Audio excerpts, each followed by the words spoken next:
Nga post si Calvin Abueva pero binura niya rin. Ang post nga na to is bad trip siya at gusto na niya magpa-trade.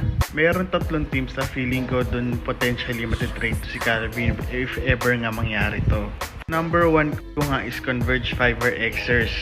I think this is the best team for Calvin Abueva.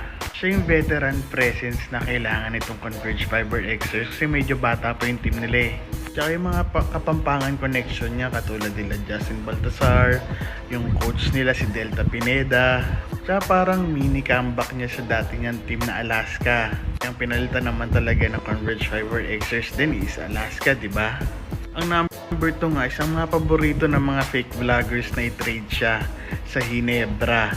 Kayang-kaya talaga naman ng Hinebra ang sweldo nito ni Calvin Abueva. Tsaka madami silang trade asset. Number 3 ko is TNT Tropang Giga. Tingin ko bagay si Calvin Abueva sa team na to.